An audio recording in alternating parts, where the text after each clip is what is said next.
the outside of my office, you could hear pinging. You didn't know what was happening, but all you could do was hear sounds. But it was loud on campus. It was louder, as I remember.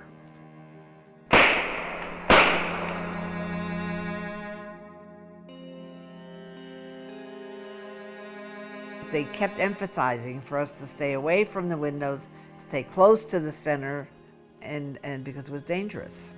And then as we were driving home, that's when we heard a name of a friend's daughter that had gotten killed. And we realized how close we were and what could have happened, you know, that somebody was watching over us. I was just lucky. I was petrified, you know, while it was going on. I mean, you're frightened. You just can't believe that something like this is going on in Austin, Texas, you know, and it's terrible to know that people got killed, but it's a different feeling when they give you the names of the people and that two of the names were people that you knew. August 1st, 1966 was about to be catapulted into history. A deranged graduate engineering student named Charles Whitman, disguised as a maintenance man, dragged a footlocker loaded with high-powered rifles and ammunition to the top of the University of Texas Tower. Way over there on the street, rednecks were stopping in their pickup trucks when they saw what was happening, and they take their guns out of the gun racks, and they were firing back up here with their deer rifles. And there was quite a bit, a surprisingly large amount of return fire, because almost everybody in Texas has a pickup truck and a deer rifle. So Charlie had a lot to contend with, but still he lasted for over an hour, partly because he would very cleverly duck behind this ledge. And you can see some of the bullet holes right up there. There's a couple of them.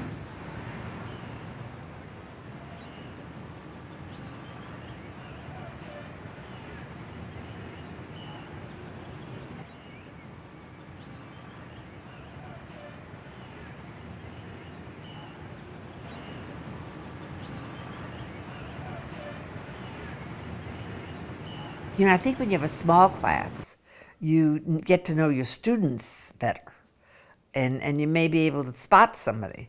But in these large type of classes, you don't get to know your students better. So you don't know if somebody's going to be upset or not upset.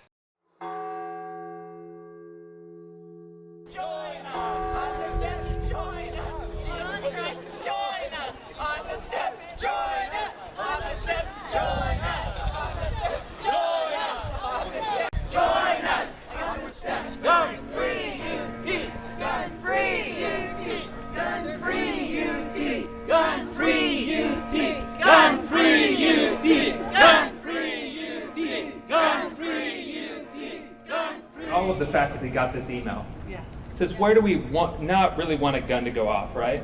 Because, you know, maybe a gun goes off and destroys some multi-million-dollar equipment or something like that, right? So we need to decide, that's what they said, we need to decide what are those areas on campus. I want to ask each of you a question. How much is your life worth? How much is your life worth? Is your life worth more than the lab equipment that we're trying to protect with these zones? Yes! Yes! If so, I would make the bold suggestion that the places that we don't want a gun to go off include classrooms. They include offices where faculty are meeting with students. And they include dormitories where you live, and you live with other people who are figuring things out in their lives right now. As a Southerner, I respect the Southern gun culture, which is not the same as what we see right now. We would have never carried guns on campus. We would have never carried them around and waved them around. Our workplace is designed to test ideas in the absence of intimidation. We cannot intimidate liberals, conservatives, Mexicans, blacks, whites. Nobody should be intimidated on campus. Guns add to intimidation.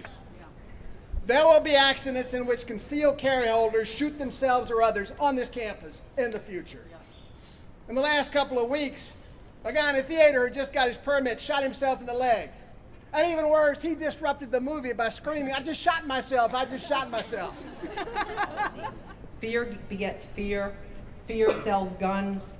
a violent shooting incident generates more fear, and the advertisers of the more guns will protect you myth are the only ones who benefit.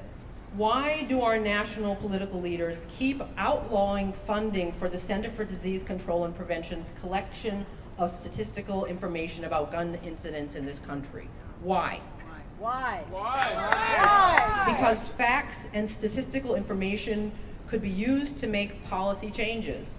Because the damage caused by the abundance of guns in our country would be made vivid, would be made visible in ways that resonate far, far beyond the spectacular horrors of these truly terrible and horrific mass shootings. We are here today to say we will not quit. Hell no. We will not let our serious professional and public health concerns silence us or enfold us in the delusional worldview of those who believe that more guns means more safety. We are afraid. We are highly distressed, but we are going to fight like hell.